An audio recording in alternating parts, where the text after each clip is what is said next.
Hello, everybody. Hey, Uh, hello, this is Roman Bettis. I am your host today here at Real Politics Live. Our co-host Myra is running just a little bit late. She'll be here in a second.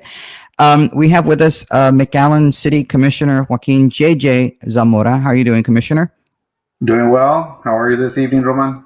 Doing good, doing good. I'm enjoying this. And today should be the last day that you all will see that long introduction.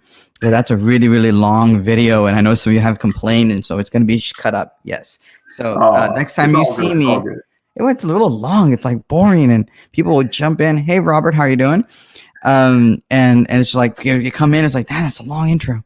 So we're what we're doing here at Real Politics Live. Please help yeah, stay in my lane, Miss Producer says. Sorry.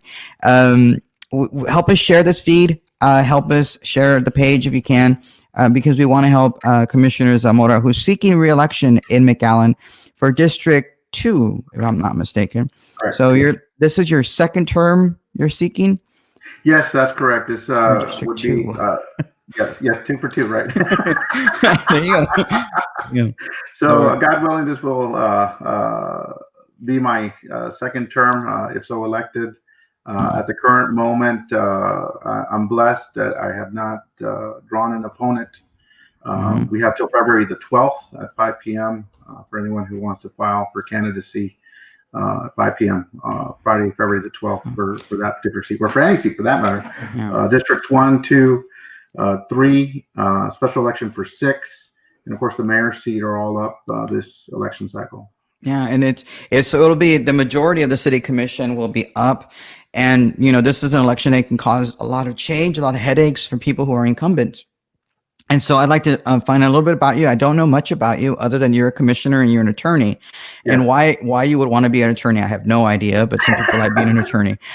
So tell us a little bit about yourself, so those of you that are not in McAllen can say, "Hey, this is a commissioner we want to know." They're in Okay. McAllen. Would you like to have the 20-minute response or Please the don't. I don't 60-minute want to be response? bored out of my mind. Seriously, that would be horrible. Well, because being a lawyer, man, we can talk almost forever. Yes, and so can I. Being an instructor at a college, I can There totally you talk go. way too much. So tell us. So yes, sir. Thank you so much again for asking and for hosting me tonight. I believe you and I share a common goal of making sure that our citizens are well educated and well informed about their local government, and most importantly, making sure that the local government, city government, is transparent and accessible to the general electorate. Mm, So I'm a McAllen guy, born and raised here in North McAllen off North 23rd and Mona Avenue. Proudly say is the only colonia before annexation that was ever existed in North McAllen. mm, Uh, Born to Maria de Rosario Zamora, Joaquin Zamora. I'm now 49 years old. I have 2 younger siblings. Growing up, my parents ran a small mom and pop grocery store here on North 23rd. We were quite fortunate during that time. The only thing around our neighborhood was orchards and fields with carrots and lettuce and cabbage. And we were the only diesel station north of Pecan Boulevard and 23rd, which is almost 2.5 miles south. wow. So we draw a little bit of luck. We did very well as a small mom and pop grocery store and the gas station. As time grew on, the neighborhood started opening up. Unfortunately, my father got ill. We had to change gears, leased out the building, and now since 2007, I've been operating our family restaurant. Mm, So went to school here, Ben Milam, Rayburn Elementary, Lincoln Middle School, McAllen High School, 1989 grad. Went to University of Texas at Austin, 5 years. Proud member of the Longhorn Marching Band. oh Welcome. wow. Yeah. I'm gonna. Can I? Am I gonna get you in trouble asking you about the fight song? We'll get to there in a second. Yeah, no, well, plenty of time for the fight song. Yeah, I mean it's a big issue with you band people. Oh yes, very much Yeah. so, very much so. Mm, So graduated from there, got accepted to Texas Tech Law School. Was there for 3 years. Graduated, took the bar exam. Started off a very short stint with a local practitioner as a general practitioner for about 8 months. And again, by a stroke of luck, got hired on with the district attorney's office May 4th, 1998. mm. Because I feel that's special about it. I remember the date I got hired on. And so I've been there more than 22 years now, practicing as serving Hidalgo County as assistant criminal district attorney. Mm-hmm. I have one lovely wife, Elizabeth, who I could not do a third of the things I do now without her. She's You're been my smart. saving grace, my strong both left and right arm, so to speak, and a very strong and encouraging daughter, Emily, who's now a junior at Mac High as well. And very, proud of them. I'm proud of my brothers now because as my mom got older, it's been a little more difficult to run the restaurant. So my brothers have stepped up, and so they're also operating the restaurant. I just do the legal marketing stuff like that. Um, since I was in fifth grade, I've always envisioned wanting to two things: to work at the courthouse and somehow, serving the citizens of McAllen at City Hall. And by His grace, I've had those doors open and had the Mm-hmm. opportunity to actually now do both. Mm-hmm. To help people who are victims of crime, equalizing the scales of justice, so to speak, righting the wrong through the district attorney's office, and making sure that people who commit crimes or do violent offenses or just do criminal wrongs are held accountable for their actions and face a court of law and adjudicating whether they're guilty or not guilty, as well as having the opportunity to run now for city commissioner and had now almost a full 4 years serving the citizens of McAllen. Like I said, I'm a McAllen guy. I'm one of these guys that I'm just blindly McAllen, like McAllen. That's it. Second to none. McAllen's got to be number one. Yeah. Just plain and And, simple. and it's okay. And one day maybe I'll move back to McAllen. Let's hope so. That'd be one day. My place of birth, I lived there for like 2 days, I think, maybe in my life. Maybe I'll move Oh back wow. one day. Yeah. Yeah. Well, I It's mean, a the great place to hospital, live. yeah. Please give us, this is a city commissioner for District 2 in McAllen. Please say hello to Commissioner Zamora and give us your questions for him. And even if you don't live in McAllen, this is important because McAllen is the second largest city in the valley, the largest city in Hidalgo County. It's vitally important to the growth of the Rio Grande Valley as we grow as a region. So please ask your questions about it. And even and later on, when we get closer to maybe around 8:45, we'll do rapid fire. So hold up with your rapid fire questions, okay? Good evening, Commissioner Zamora. How are you and your family, my friend? Rogelio, how you doing? How are they doing, by the way? Hi from Albania with big love. Oh Albania. wow. Cool. Wow. Hey. Does that cover the Trenton area? My sister lives at Wood Hollow subdivision. Yes, it There does you cover. go.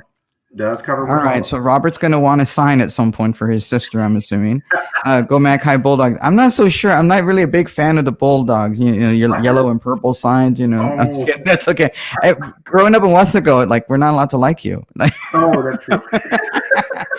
Somebody's a fine commission. Hey Tim, love your avatar profile picture. Yeah. Good evening, Jessica, our Oh, Brownsville Brownsville ISD trustee. Mr. Robert is saying Mr. Zamora is a stand-up commissioner. He came and showed his support to Ware Ridge Estates. I don't know where that is, so tell me what that is. That's Northwest McAllen. It's just right outside the boundary. Shares it with District 1 off the corner of Ware Road and Trenton. Okay. Maybe I'll move there. Are the housing prices okay? Because I want to get out of Brownsville as quickly as I can. I'm just kidding. No, he didn't. Going out. That's not good. That's not good. Yeah. He didn't even represent us. We are in Precinct 1. Javier Villalobos represented us and came to show support for which spoke volumes from his character. Awesome. Good job. Thank Thanks, you, Robert. Very I'm just going to call you Primo, even though we're not related, but we're better. It's okay. Yeah. That it? We're caught up? No? Yes, we're caught up. Awesome. Okay. My first question is for you is what is the boundary of District 2? And is there, and I've asked this, I think, of other people that are running for city commission, not just in your area, but I'm going to ask it of everybody. What's your feelings on potentially changing the makeup of the city commission to having either a mixed membered where you have a couple at-large commissioners, some district and a mayor, or just having blanket everybody be at large? I'm just curious what your thoughts on that. And so. All right. So if you go to my Facebook page, Joaquin J.J. Zamora, McAllen City Commissioner, District 2, you'll find the map. And essentially, the southern boundary is Nolana. The northern boundary is Auburn, or for us older folk, 5 Mile Line. The eastern boundary is Bicentennial, and the western boundary of District 2 is Taylor Road. Save except some small little parts that kind of, I guess, jump out of the square box. Gerrymandered stuff, yeah. Yeah. It's almost a perfect 2.5 mile by 2.5 mile square. Oh wow. Okay. And what's the and what's the population breakdown of that district and all the other districts in McAllen? That's a question I haven't asked of anybody. Yes, and actually, I did do some research. There's about 15,000 households, rooftops. That translates to almost about 28,000 people, hitting 30,000, hopefully Oh, by our next census, oh maybe wow. even more. That's a lot. I anticipate that because of the amount of growth, District 2 is mostly residential, single family homes. It's only in recent time that there's been a growing amount of interest in duplexes and R3A, which is our apartment buildings, Hmm. that will probably receive the highest, percentage-wise, the highest amount of population growth. And I do anticipate that the lines probably might even get a little smaller, a little more compact, because we're starting to become a very densely populated district. Mm. So that's what I think may be coming up here very shortly once we And get your the count. and your thoughts on maybe doing either. I don't know how often you all do charter election amendments, and maybe I don't know the history of McAllen and what happened. Usually, what I have found is Valley Interfaith played a major role in all these municipalities in the Valley to Right, change their makeup of not having at-large commissions for everybody to districts. And personally, I think it's been a mistake for some of these smaller towns like Weslaco or even Harlingen, where there's not that many people that you should have everybody be a district commissioner. It makes almost no sense to me.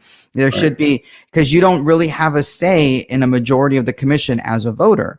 And I think, right, I'm not speaking greatly of Brownsville, but I think Brownsville sort of has done it right, where you have 7 members of the commission, you have a mayor, 2 at-large commissioners, and you have a district commissioner. So you have a majority of the commission, you as a voter, as a concerned citizen, can go to. So what are your thoughts on maybe changing it, or do you think this is the right way for McAllen? I think given our population size in 2010, we were 129,887 people, and Dang, more so than I that. think once you hit the 100,000 size, as you know, if you're in a city that has districts, they all have to be equal in population, not necessarily the square area, right, or Right. square miles. But in my district, I roughly represent 28,000 people. Mm-hmm. That's the size of San Juan, if you think about it.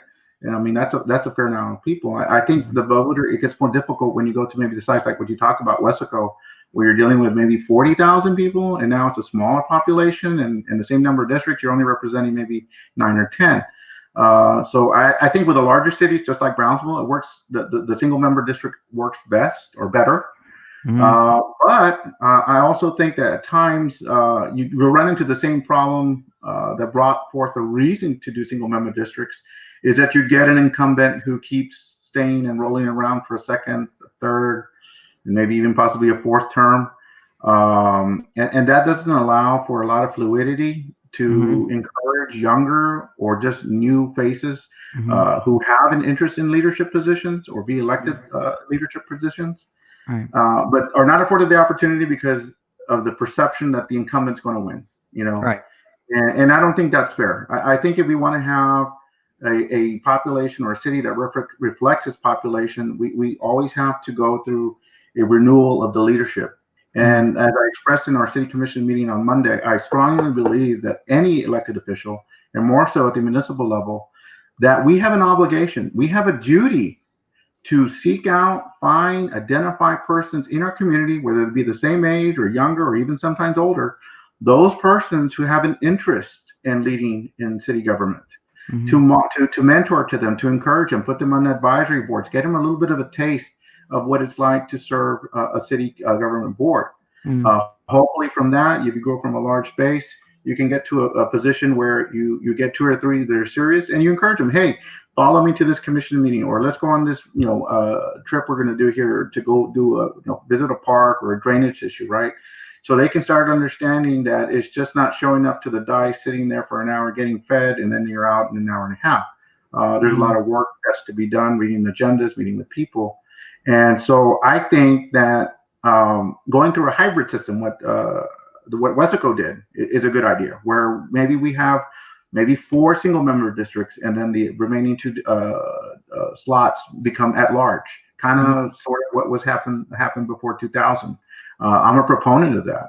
Yeah. And that's something that we're probably looking down the line. Yeah, More I investment. recommend it. I mean, it works. I think it's worked well in Brownsville. We've had it this way as long as I think since 2007, and Mm, we're obviously I'm not twice the size, but maybe 25-30% bigger than what you all are at. We're at 200 and 1,000. You all at 120 or 130,000. right. The you as a commissioner, what do you think is the best thing you've done for District 2, and why nobody should even think about running against you because you're like the best commissioner ever? Oh, well, thank you very much for that, Ron. I I don't know. appreciate I'm just saying. I'm just gonna give you this compliment. I don't even know who you are. it. I know. No, but you pump yourself up. I don't have to do any of Yeah, that I work. like to see my own horn. No, I'm just kidding. I'm a real grassroots kind of guy. When I started, I only started with about 3,000 of my own money, and it was me, my wife, and my daughter. My mom got involved midway and at the end, but it was all family. I didn't hire anybody. If you wanted to help, it was purely volunteer. Mm, As time went on and people saw me going through the neighborhoods and passing out my flyers and stuff, I sent out letters requesting contributions, and the mm, contributions came in. So I've always remained that way, one-on-one, face-to-face. So I identified that one of the things that came across was they didn't the persons of or the residents of District 2 didn't know who their commissioner was. So I set out to making sure that most people, hopefully more than 50%, mm, knew who the commissioner was and that they had a voice in City Hall. And that was really the platform I ran on, was making sure that I could be that liaison, that connection between the citizen of District 2 and City Hall, that their voices would be heard. yeah, And it goes without saying that I'm very big on basic infrastructure, streets, water, sewer, curb and gutter, police, and fire. right. If we can't handle that, we have no business trying to do anything else beyond that.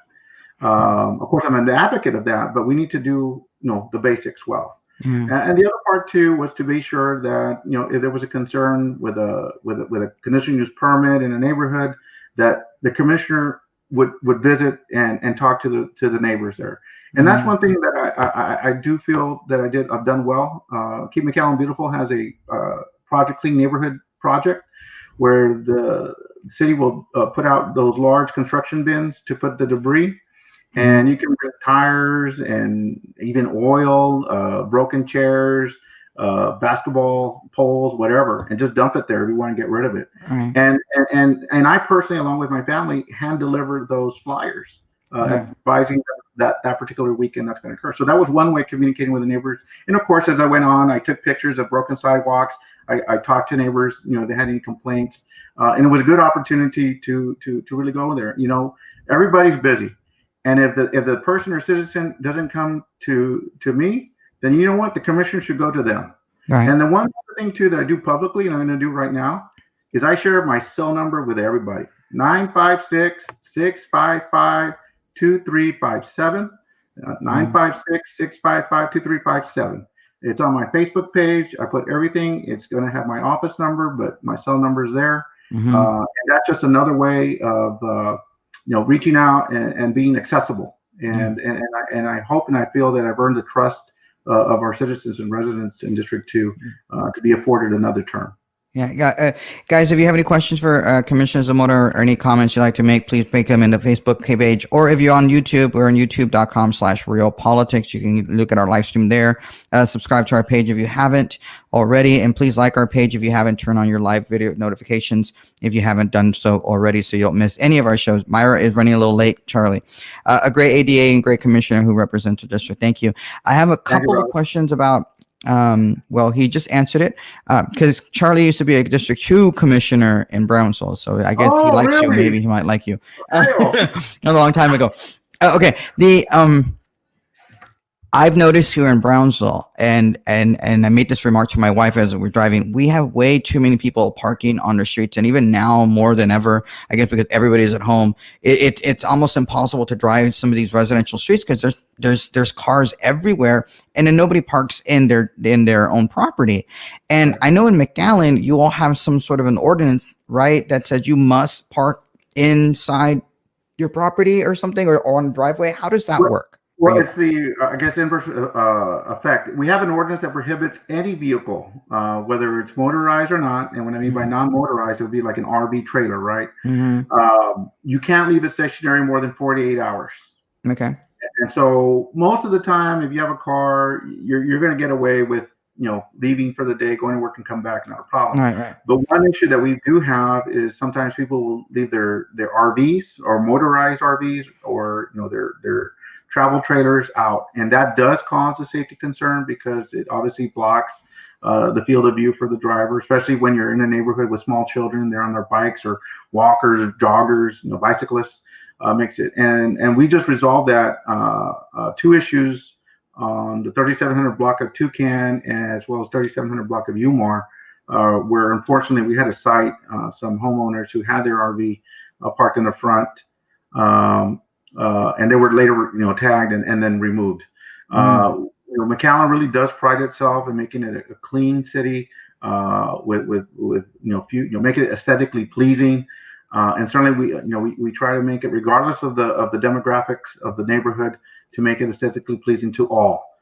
Right. And certainly if there's a traffic safety issue, we have a very strong code enforcement department. Shout out to the director, Stephen Cosatos, who's done an excellent job. We've been behind him in allowing and budgeting for additional employees to do not only code enforcement for restaurants and dining areas, but also for residences and weedy lots, illegal dumping, as well as these parking illegally on a city street. Yeah. Yeah, because I'm personally tired of seeing cars everywhere. Like sometimes the lot is like a 550 by 100 and they have like 30 cars or something. It's like, Right. where do you park? I mean, I can't drive through it. And I feel like somebody just juts out. There's going to be a child that's going to cross over for a ball. You're not going to see them because there's so many cars before. It's problematic.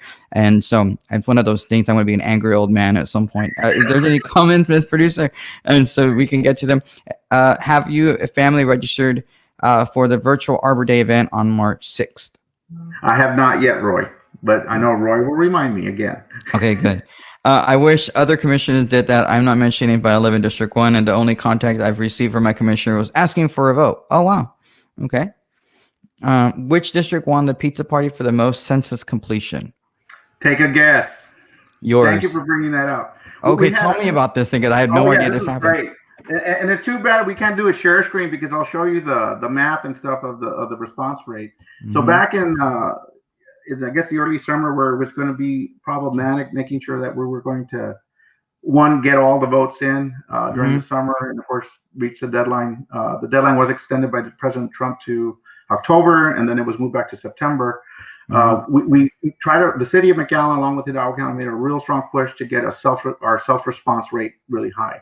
Yeah. So we made this kind of informal, competition between all the district or the city commissioners to see who had the greatest population. It had the greatest percentage increase in the number of self-response. So self-response means that you responded online, by telephone, or by mail, and it didn't involve someone knocking on your door to take the census. Okay. Yeah, because I don't like that. I don't open doors for people. Yeah, exactly. Even without the Rona. Yeah, so exactly, because of Rona. So luckily, I already kind of had a head start where most of the people, residences in our district, was already at 70% or 65%. So it was mostly, a light to dark blue to a purple. And so by the end of the contest, which was roughly like October, November, when everything was said and done, it was October because that was the deadline. Mm-hmm. We were getting shades of purple and dark purple and really dark blue. And then everything else around, except for one small segment up by Tres Lagos in District 1, everything else was a light shade of blue or yellow. And so people from the city, some of the department heads noticed that, wow, all the dark shaded areas all are crowded around District 2. they like their pizza? So how did you do this pizza thing? Like, did you do a pizza? Well, we wanted to make a contest, and I still kept making a big deal. It's like, when do I get my trophy, right? Or when do we get the pizza party for District 2? But of course, that would not be a very joke. Oh man! Now I want pizza. Darn it! Yeah, it's okay. I'll have pizza tomorrow. In about 24 hours, I'll have pizza or something. No, not really. Tomorrow I work. Charlie's asking, welcome, fellow District 2 Commissioner. Biggest request from my constituents was to pick up brush, add sidewalks, and speed humps. What are your biggest requests? You just named them. Really? Oh wow! It's the same thing. What are the odds? Yeah.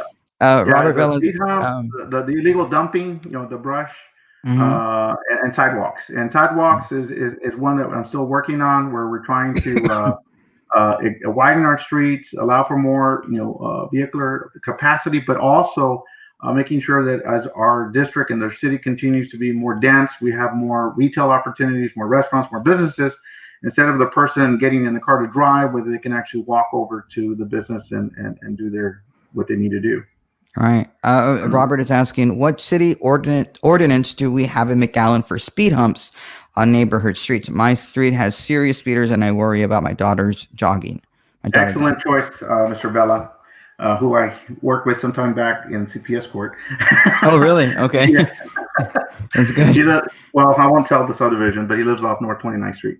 Okay. So there is an ordinance, a petition of, I believe, 15 persons down the same street that need to be gathered and submitted to the traffic department, where they will then make sure and confirm the 15 signatures of each of those rooftops or households. And then they'll go out and put the rubber strips or the lines there to do a traffic count.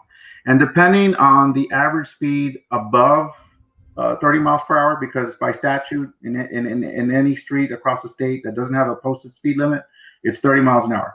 And so they'll take that into account. If they notice that it's 35 to 36 miles per hour, the city will actually go in and, if I'm not mistaken, pay 100%. We've just recently changed the ordinance where it becomes less burdensome if that threshold's not met. So let's say it's 33% or 33 miles per hour instead of 35. As to before, just for the sake of argument, the residents would have to shoulder 100% of the cost to install speed humps.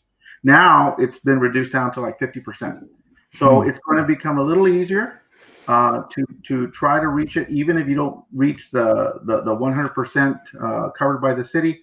It's going to be less burdensome cost-wise for the residents to have one installed. I can't say it's an easy procedure, but if you're meticulous about it and really strong about it, it can be done. And I specifically advocated for at least 2 or 3 neighborhoods who've asked for it. And I've had neighborhood meetings, and that's the other part that I love doing, is neighborhood meetings and the house call. It is not uncommon for me to, hey, you know what? Do you have 5 minutes? I'll be right over. I mean, my district is small enough that it won't take me more than 10 minutes to be anywhere and do that. And so this is one of the ways, again, going back, recapitulating, making sure, hey, this is how a city commissioner can make a difference. Even if it's as small as making a neighborhood meeting, helping out with a petition. I've even helped collect petition signatures on some of these petitions and bringing them forward and making sure that I'm following up with the department heads to see what's the status on the study, where are we at now, what is going to be the cost entailed, and what can the city do to defray or, if not, pay the entire cost for those speed humps. We now have with us Myra. Hey, Myra. Hi, sorry I'm late. I'm so sorry. It's okay. It happens. It's okay. Myra actually lives in McAllen. I just don't know what district she lives in at all. I don't know if you live in Commissioner Zamora's district. We haven't figured it out yet. Who's running against you? I have no opponent at this time. Oh, okay. No, it's not. Oh, great. I don't live in that district. I live where Cabeza de Vaca is running, and that's District 6. District 6. Okay. I'll forgive. I'm really bad at numbers. Like, I'll forgive it tomorrow. I'm horrible. It's okay. I'm going to. Do you have a question for commissioners? I'm wondering. Well, that way I can share the feed. I try to share the feed every once in a while. I haven't been here, and I don't know if it's been asked before. I know that the gentleman right now was asking about the jogging, and to me, what is it that you think needs more work in McAllen right now? I mean, we know the whole. I always, every time that we have somebody in, my first thing that I ask, I don't know if we went over COVID already, about helping the small businesses, because we went from 50 now going back from 75 going back to 50% occupancy, and that is hurting a lot of businesses. I mean, driving down 10th Street, I see a lot of businesses that are closed. What are you gonna do to push to help those business owners? Because the big guy, H-E-B, Walmart, they're getting everything. They're not suffering, the corporations, even though I am grateful for that they're, because of the employees they have. But what about our mom and pop shops? I agree. Not too far away. We own a family business. We have 3 locations, Zamora's restaurant. And so we've suffered through just along with the that's yours. And what is the restaurant? Yeah, I haven't been there in years. It's pretty good. Okay. So we use the federal government funding for through the PPP Mm-hmm. and the EIDL funds as well. And locally, we were able to receive CARES Act funding through the County of Hidalgo, where we did a combination of loans and grants to small businesses, where the requirement was your sales could not exceed $1 million. You had to have at least one employee, which could be obviously yourself. There were other criteria that had to be met to qualify, and I think the maximum loan was 10,000, and then lowered back to 5, and then reverted back to 10,000 to be sure that we used up all our CARES Fund Act money that we received from the county. And as a matter of fact, I'm glad you asked, because that was part of our workshop on Monday to revisit that. Looking at ways, even if it means looking at money from the Development Corporation, making some money available, either in form of a loan or a grant to assist the small businesses, especially the near micro businesses. And when I'm talking about 1 to 5 people, and usually the ones that are going to be hard to assist are, let's say, the retail clothing boutique shops. Where it's the owner and maybe a sister or brother, and they're running it, and they're going to be the ones that are hardest hit. And in our category of business, which is it's dine in, we've done a relatively good job of flipping over to carry out and curbside. Yeah. Without going into a lot of detail, our sales have dipped maybe 20% for the whole year, and we're blessed because that's it. I mean, every last few weeks have outperformed whatever weeks it was a year ago in 2020. So we're doing well. I'm not going to pretend that we're not, because I would be lying. But we're doing. Yeah, I live in McAllen and I shop McAllen. And by shop McAllen, I don't mean like the TJ Maxx or the mall, which is good, but I do a lot of boutique shopping.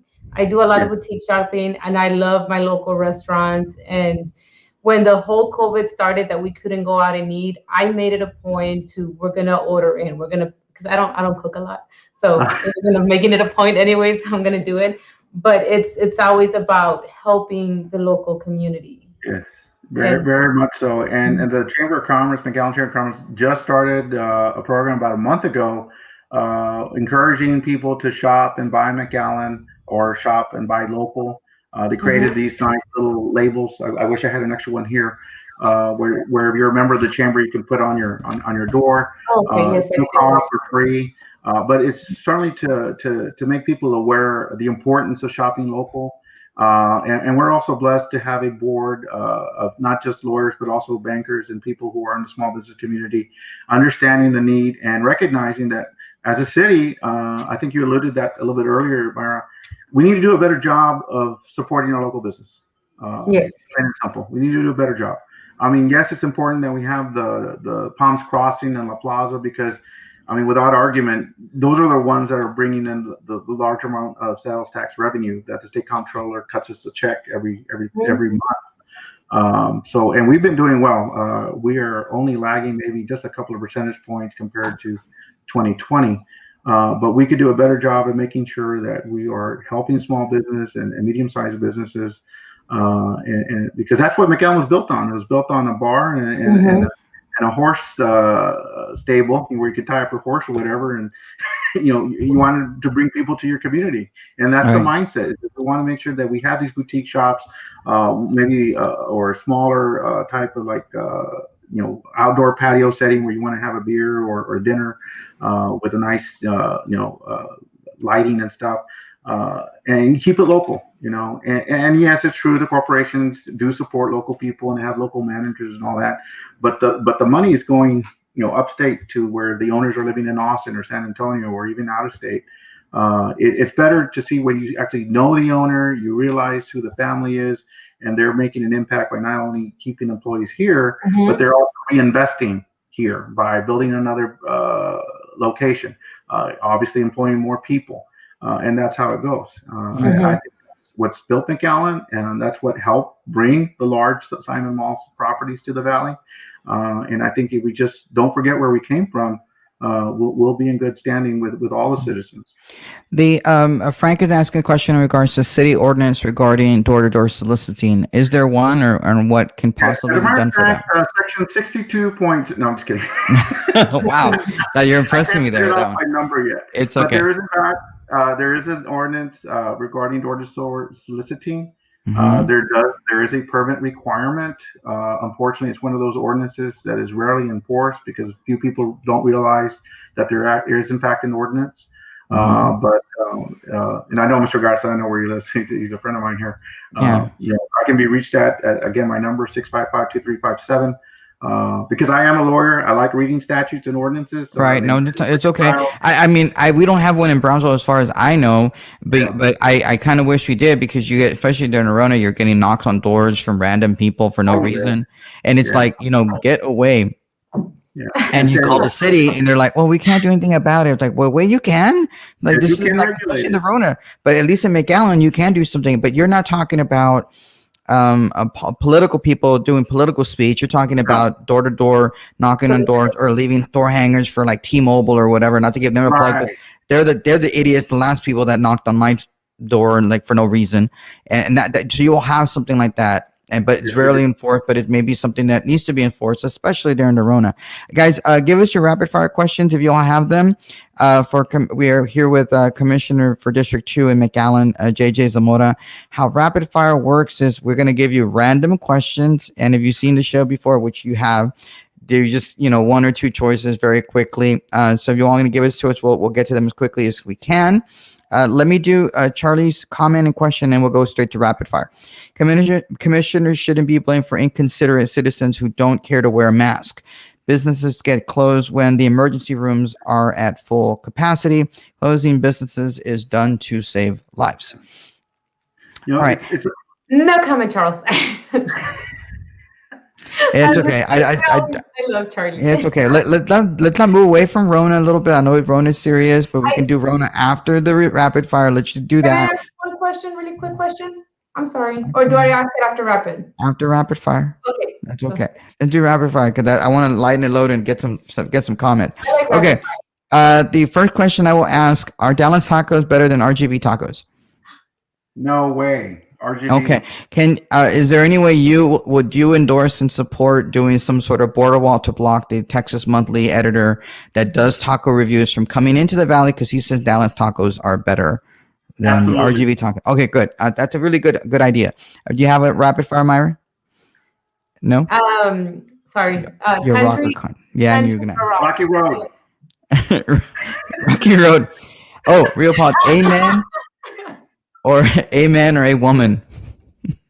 Amen. There you go. Good go. I have Rangers or Astros?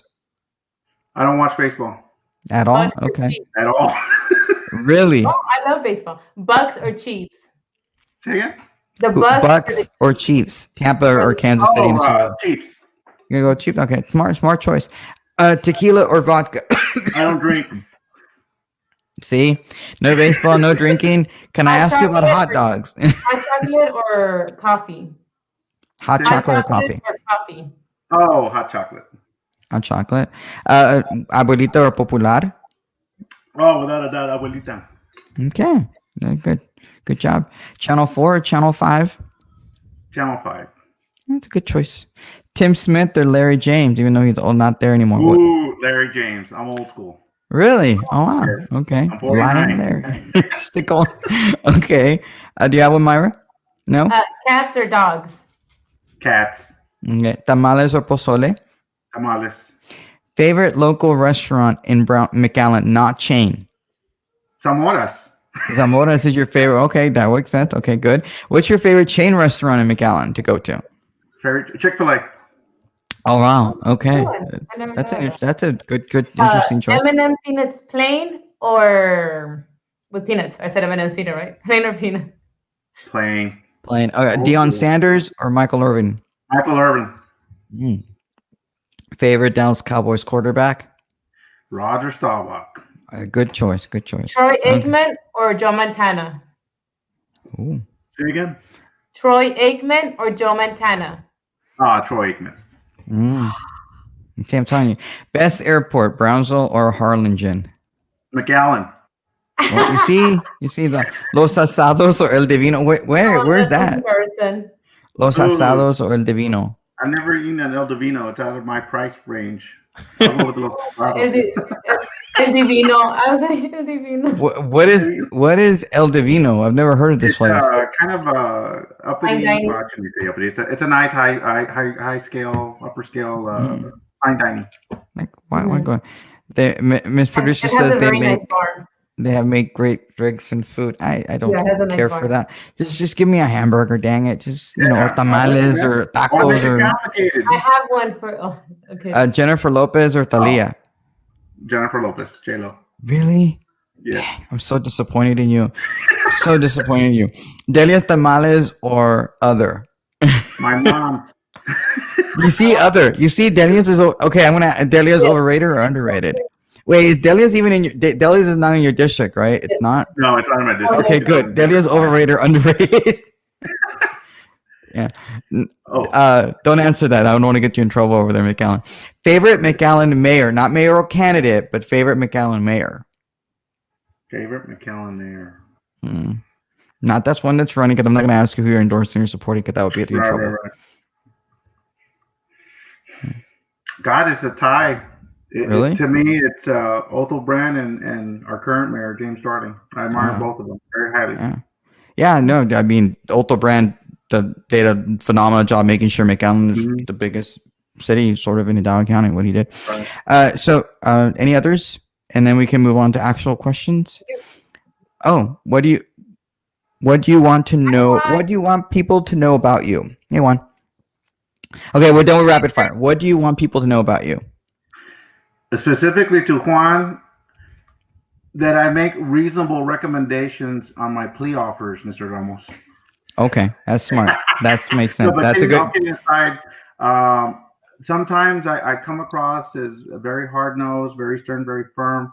But one thing that I would like for people to know, if we can agree to disagree, but if we can act civilly and discuss something civilly, and you can marshal your argument and your evidence, I can be convinced. That's good. Well, Because most people, at least in my legal world, think that I'm just one way, But and you see, and you come to the right show, because this show, if you, I don't know if you ever seen this show, Mr. Zamora, but we have very different minds in our panel. We have Democrats, we have conservatives, and we don't always agree, but we are able to discuss. Exactly, and I think overall as a nation we're starting to lose that. God forbid that we've actually lost that point of having meaningful and civil discourse and disagreement. Right? I'm not gonna lie that I do get frustrated sometimes with a certain person, but and it's not me, thank God. Not good. It's not and the only one who gets frustrated with me as well. Well, me, I get frustrated with myself. So there was a question that was dangling out there from Rapid Fire, but I'll ask it anyway, even though we're done with Rapid Fire. Was Fruit of the Loom or Haynes? That was from Sharky, not my question. Haynes. Okay, there you go. There's your answer, Sharky. The one that you're forgetting is pie or cake.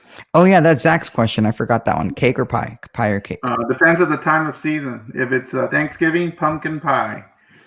Rest of the year, cake. Cake. All right. Yeah. There you go. All right, guys. Let's go back to actual serious questions. How do you feel about the caravans? Very good question. We have good reason to be concerned. I really do. We have good reason to be concerned because we don't know what President Biden will do with regards to entry, whether we're going to continue with the program that was begun by President Trump. We don't know what that effect is. I know very little about what may or may not happen. There's some speculation that if they cross and they're checked by Border Patrol, they're just going to let them walk. Just walk where? I have no idea. Yeah. We don't want to face another situation what we had some years back, until we went with this other program where you had to stay in Mexico to seek asylum, where they were flooding the bus station. They had no place to go while waiting for the next bus. Thanks be to God, Sister Norma was able to work out something to get a respite center, and eventually getting it from, moved it around from downtown to north of downtown and then back to downtown across the bus station. I believe that helped alleviate some of the issues about having immigrants, a person just walking around, because you don't know who they are, and certainly under COVID, you don't know if they've been vaccinated or if they're carrying anything. That is a concern. I think Yeah, everybody.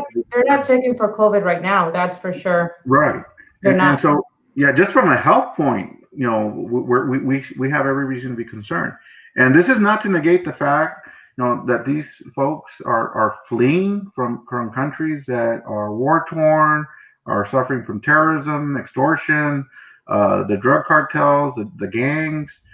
It's a terrible place to live. But certainly, if I also believe in the argument that if we are to retain our sovereignty as a sovereign nation, we should be able to control our borders and see who comes in. Uh, and just reading some of the reports, sometimes as a prosecutor, I'm looking to see who's coming in, who's been. I'll read the advance, and they'll show out of a group of 50, 3 people were sex offenders. They went to court here, whether here in Texas or North Carolina or wherever, and they're back. Right. I mean, do we really want those type of people? The folks that I feel sorry for are the ones that are coming across. They're trying to make a living and do best for their family, and they're living in the shadows, but they're still making do. Because of the fear of being deported and all that. Yeah, sure. But they're not committing crimes. They're not stealing. And there are certainly folks out there and families that have been doing that for decades. And so yeah, there's concern about the caravans. I can tell you that the city's already looking at that. Without going into a lot of detail, we're already in contact with Border Patrol and other federal agencies to see and develop a plan how to address it. So we can. And it's very troubling. We had a situation last year, at least in Brownsville as well, where they were just inundating the bus stations, and the bus stations that really feet from the Gateway International Bridge here. And so it's very problematic. And unfortunately, our city, at least in Brownsville, is run by a bunch of liberals, and they seem to be okay with, and there's everybody in, and they're really good friends with Filemon Vela, our congressman, and let's just beat Joaquin, and everything's great. And it's just really, frustrating when you're dealing with that, when you're dealing with what you're talking about from a prosecutorial standpoint. There are dangerous things that are happening now. We have Rona. Sharky had a comment on having to do with Honduras reporting 850 COVID cases, which is I just in the entire country. Or just like in a group or whatever. I don't know. Roy is asking, are you going to run for mayor in 2025? I can't say. Yeah, because then he have to resign his position he has right now because there's 4 years left on the term. It'd be illegal for him to do that, so he's not going to announce that. That I was going to add with caravans. It did affect me, the caravans. I live close by where the shelter was, the first shelter, and that shelter was placed in a residential area. And the thing about McAllen is that it's residential almost all the way around, and near the walking trails, the residential area. I mean, they weren't staying in the shelters. They would go at night to the houses, and that this is an older community, so there was a lot of elderly people. They would go at nights ringing the doorbells asking for food and water, and this were imagine an older lady and this 3 men coming up to her door knocking. It is scary. And it's troubling when you have people that are making charges of your community and other communities that are concerned about this, like you're some sort of xenophobe, you're racist, and you somehow hate those people. But quite frankly, I'm, you're thankful to Sister Norma. I'm not, because quite frankly, I think what she is focusing on illegal immigration and Catholic Charities is not as much. I'd be interested in seeing what their budget is, and maybe we can ask my compadre, the bishop, to figure out, well, how much money do you really spend on the poor people that are actually here as opposed to illegal immigrants for Catholic Charities? Because Catholic Charities should be about helping people that are within the diocese. We are a mission diocese. We have a lot of poor people that need the help, and I feel like that woman is only interested in fame and getting to be a globalist and global supporter or whatever. And it just, for me, it's troubling, because that's what we're known for, as opposed to known for people that live in the colonias, that live in dirt and don't have necessarily the plumbing situation, and that's what we really should be helping as much as possible in the outer areas, not necessarily in McAllen or within the city limits of Brownsville, but here in Brownsville we have the Colonia Cameron Park. I don't know what colonias are there that surround McAllen, but it's very troubling for me. I think it came out in somewhere that Brownsville, the Valley, was one of the poorest areas in the country, something like that. So we should be focused in our communities, in our colonias, our property, our our children, the children that are out there. So, I mean, it's very hard for me to be thankful for somebody that hasn't really done something for her own community. I'll add a couple of things here real quickly. Do you mind? I was actually one of the commissioners that voted against the conditional use permit to allow the respite center to be operated off Hackberry and 2nd Street. Thank you. And it wasn't, yes, I'm a little bit liberal here, even though I'm Catholic. But so we're all Catholic, I think here. I'm Catholic, but I'm fairly conservative, so I don't understand how you can be a liberal Catholic. It's foreign to me. Yeah, we're going to address that in a minute. Oh, okay, that's fine.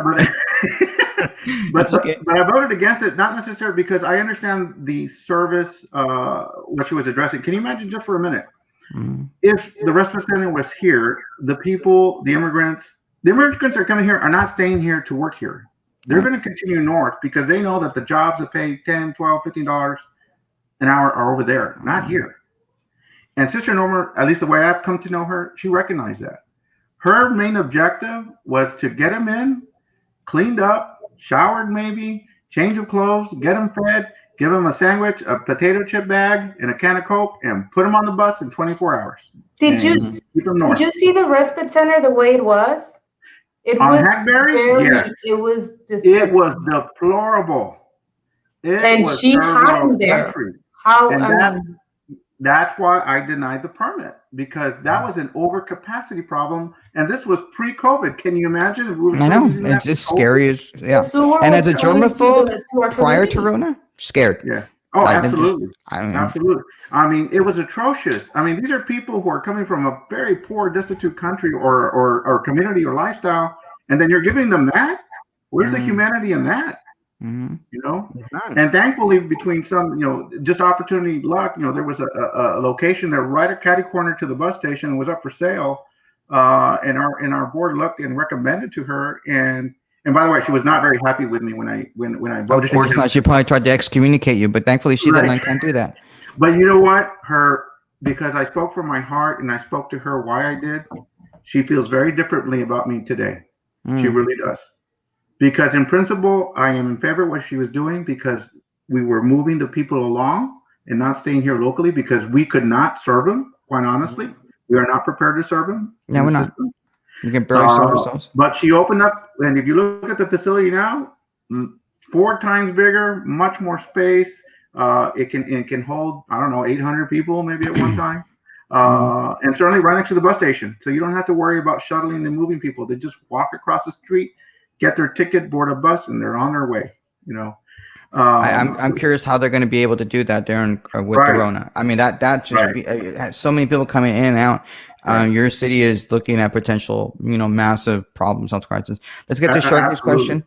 And that's okay. Let me get Sharky at it. How do you feel about the distribution of vaccines? I believe it's missing those in need and the elderly.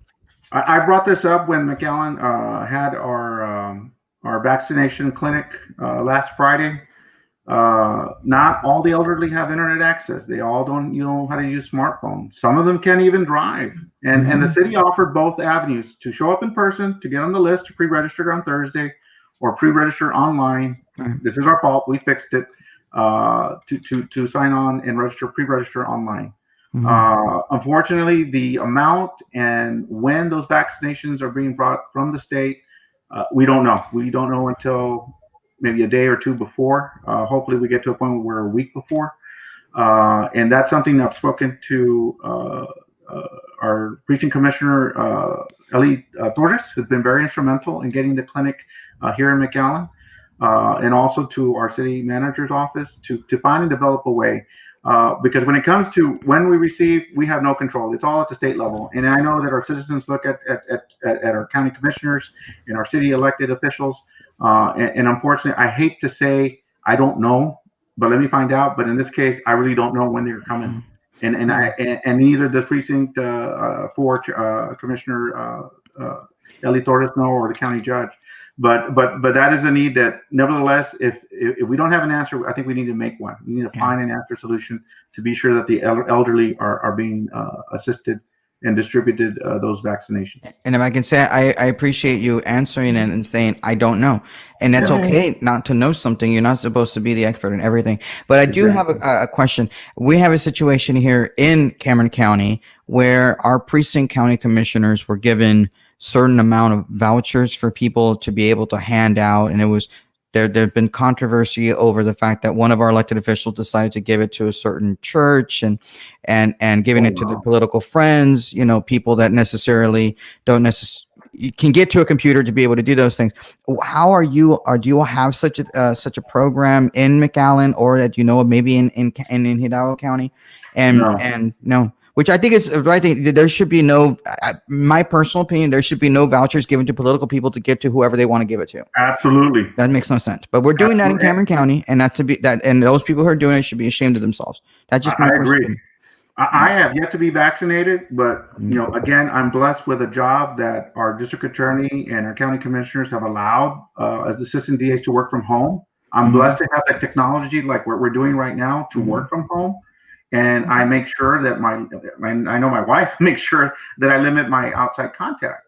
So I don't feel I'm on the front line to get a vaccination. And I'm diabetic, so I understand my propensity, you know, if I were to contract COVID. But I'm myself taking responsibility for myself to not put myself in that precarious position where I'm more vulnerable by going to the mall, by eating in at restaurants. The only restaurant I eat in on a Sunday once a month is my restaurant, and that's it. And we're off in the little corner, right? But the frontliners, fire, police, nurses, they all should get the vaccine. And I told this to the city manager, and I think some on the board feel the same way, that everybody who's a frontliner in the city of McAllen, that is a city of McAllen employee, should get that vaccination first before I do. Do you think it should be suggested or it should be required? Well, at this time, it should be suggested. I don't know about required, because you know, you can't tell that, you know, from the forehead that, oh, this person has diabetes or this person has high blood pressure. You know, they don't look age 65. You know, and I mean, to me, I don't look at it like, well, I mean, it's an honor system. It's between them and God knows, and God's in control. You know, and if somehow that person has a heart that I feel I need to get it, so be it. You know, but God's going to take care of that. I'm not going to worry about that person. You know, I have to worry and do what I need to do to be sure that my family is safe. Do you have another question, Myra? No, right now. Well, I was gonna ask about the parks. You know, I like to know about the parks. Yeah, you're gonna about the walking trails. I'm sorry, I like parks.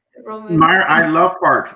And this is the liberal part of me. I believe in more green space. I believe in more trees. I believe in more meadows. I believe in more natural areas of our city. You see, and I'm a conservative, but I like the outdoors. I want to have more running trails. It gets kind of boring running the same trails, and you know, it's just I want running exactly. Trails. Yeah, and for, you know, for whatever it's worth, you know, McAllen is very long and narrow. You know, I sometimes refer as Judge Cortez, who was a prior mayor of McAllen, would sometimes refer to McAllen as being a Manhattan, because Manhattan is on an island which is narrow by 3.5 miles and it's long like 12 miles. So McAllen is similarly shaped. But so our trails are very long and not very separate. So there's not much, you know, difference because they're all heading the same direction, north and south.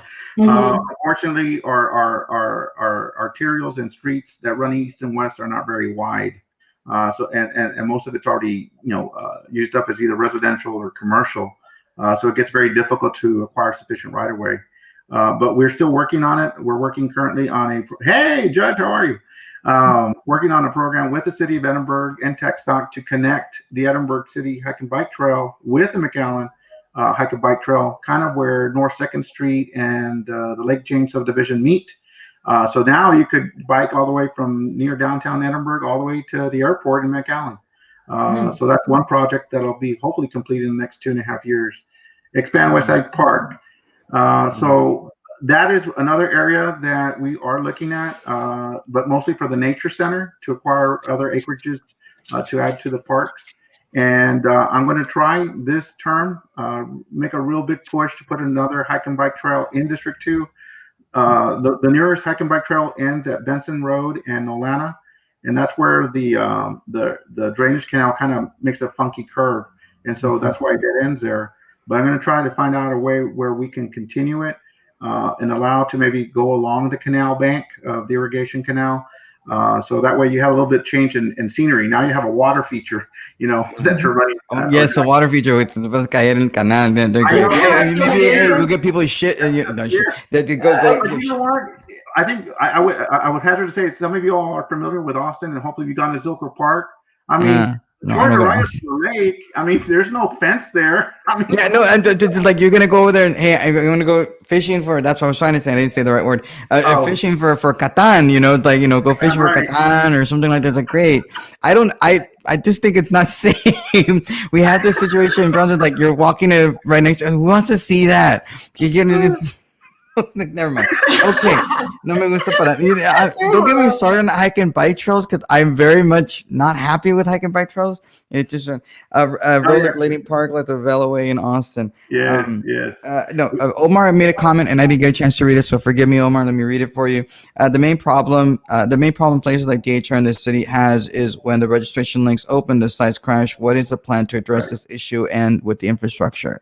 Okay, so as far as McAllen was concerned, what happened last Thursday, all the web page was routed through the city server, which does not accommodate thousands and thousands of people at the same time.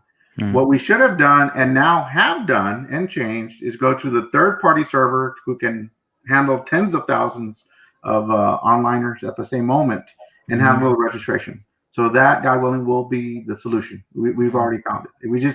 A mistake was made to route it through the city servers. Yeah, and it wasn't equipped to handle that volume.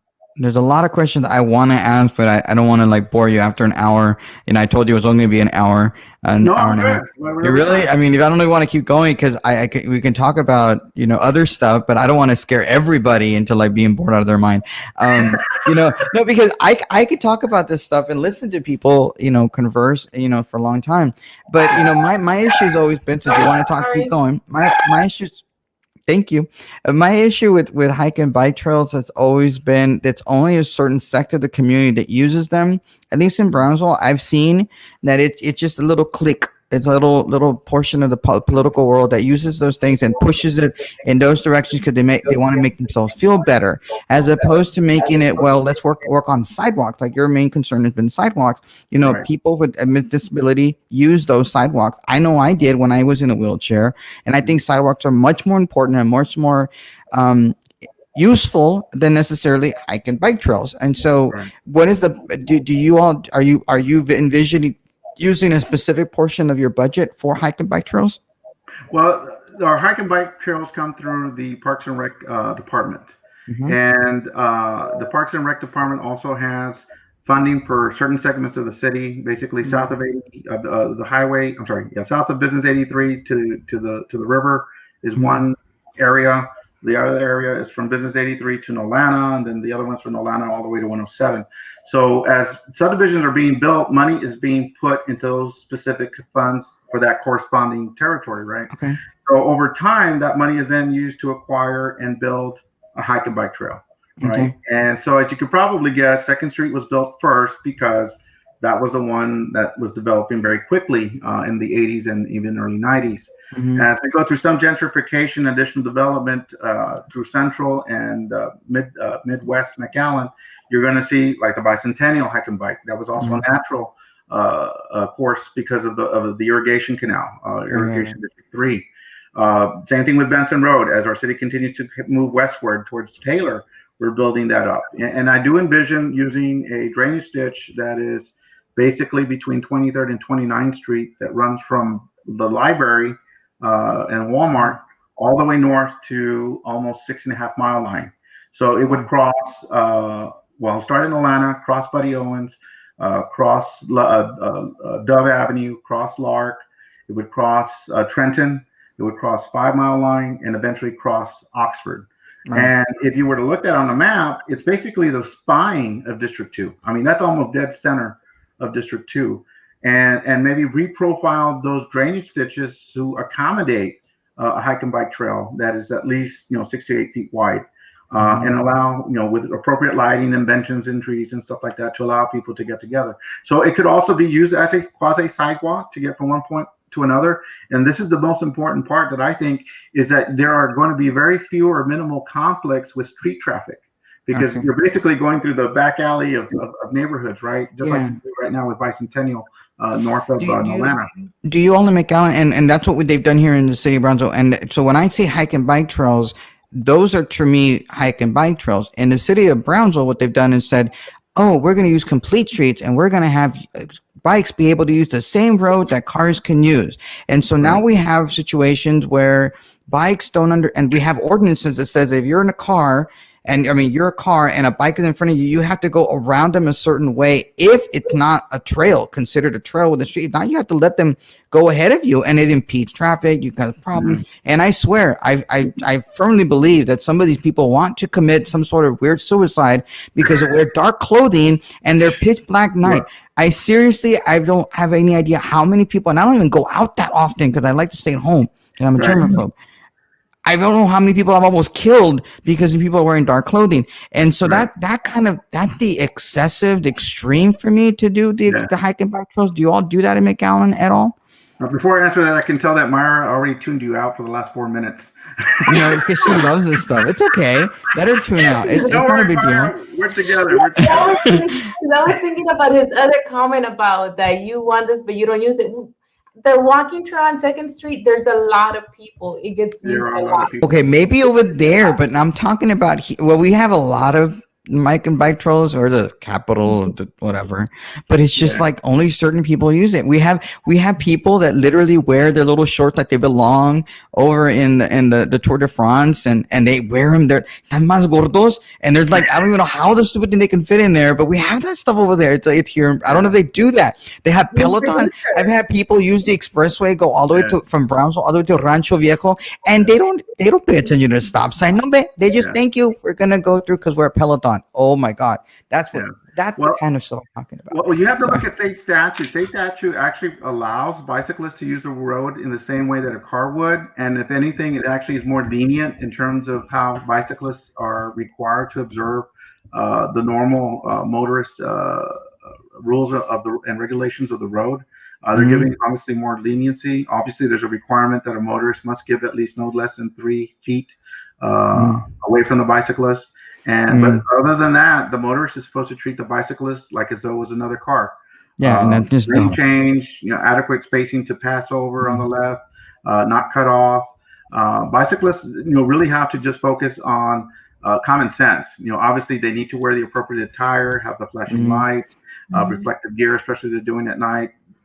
Better, travel in groups. We are trying to make another initiative to increase bike lanes. More recently, we opened up North 29th Street from Oxford to 107, which is about almost a 2 mile segment of new roadway with a dedicated bike lane. So right now it's only 2 lanes in each direction with each bike lane, but it's kind of our northern limit. So we expect to have residences, but not be so densely populated. That people do use it, and they're starting to use the hike and the bike lane also in 107. They're traveling east or west of Edinburgh. But I think over time that may be the route to go because the way that 2nd Street is developed, it's away from the street. Bicentennial, even though it parallels Bicentennial, there's a good 8 to 12, sometimes 20 feet away from the street. So people have that confidence, that they can ride, walk, run, whatever, or just use it just to get from one place to another to get there. And the sidewalks on the other streets like 10th and 23rd, I mean, gee whiz, you're smacked up right against the outermost travel lane. And so there's going to be a natural fear, especially if you're with small children or elderly or handicapped, or you're in a wheelchair or a scooter, becomes a little bit more, risky. I would like a sidewalk that goes all the way on 10th Street, so I can run on 10th Street because it's interesting. There's a lot of traffic and you can see a lot of stuff. But ever since COVID started, even more people started using the outdoors, the trail. Exactly. There's always people out there. But that's like business. You're impeding on business. Really, you're gonna do that on 10th Street where it's made for business? Yeah. You know what? You know what we should do at this point? They just close off traffic at all on 10th Street. Just make it one big long street. I mean, that's what they do in some. Yeah, you could just do that. We actually had our former mayor in Brownsville. I almost like and like I did a spit take when I heard him say that he wanted to close an entire street just to have it with no cars whatsoever the between the expressway and Gateway. I'm like, what is wrong with you?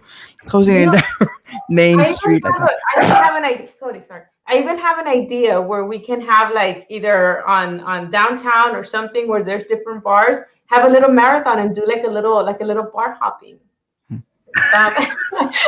No comment. Okay. Like you pay a price for that ticket. And Oh, if you I have see. that bracelet, you get, but you already paid. And it's kind of like a little, not just like a little taste, those little cups, and just go jogging, and it's an event Yeah, yeah. That's okay. But, Well, there was to help the a, local businesses out of COVID. yeah, true. You see? We did have a entrepreneur who wanted to bring like a bicycle, but it was a bar that you could seat like 15 people around it, and you just had a pedal, and then the bar is like a big bicycle with 15 people, and you can just travel down the street. I don't know if anybody's seen that, but there was some interest there a couple months back. I'm gonna have to cut it short only because Miss Producer's letting me know that it's time to wrap up. Like she texted me, it's like she gotta go. It's okay. Yeah, wind it down. I know. Well, she doesn't do the wiping that. It's okay. No, because we wouldn't be able to do a late show that we do around 10:30, and so if I don't wrap it up, we don't get a chance to do it, and people get a break and stuff like that. They have those in Illinois. I want to welcome you, and anytime you want to come back, Commissioner. Hopefully you don't have an opponent, and then you can come back again, and we can chit chat all kinds of. I'd love to talk Catholicism one day with you. That'd be great. Yes, it'd be awesome. This is what I love about doing this show. You don't have to always disagree, and I like the fact that you have a sense of humor, and not everybody has a sense of humor, and we need that. That is one way we unify. That is one way we bring our country together, by laughter and enjoying each other's company. But I will ask you: is there anything we did not talk about today that you really want to talk about before we go?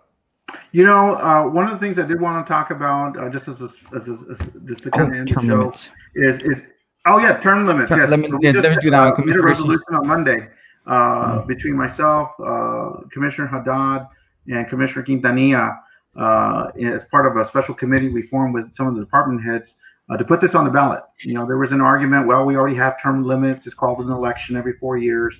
But again, this goes back to making sure that we have an involved and informed citizenry and electorate and understanding to making sure that they're involved in the process. And this is entirely up to them whether they think term limits is great or term limits are not so great, and let them speak out.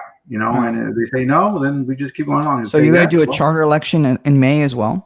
Yes, that would also be on the ballot. It'll be part of the. Oh no! I wish you would have done the redistricting idea on this election for that, because I think there's something y'all really need to seriously consider, not just doing this. It's not too late. Add it on your ballot.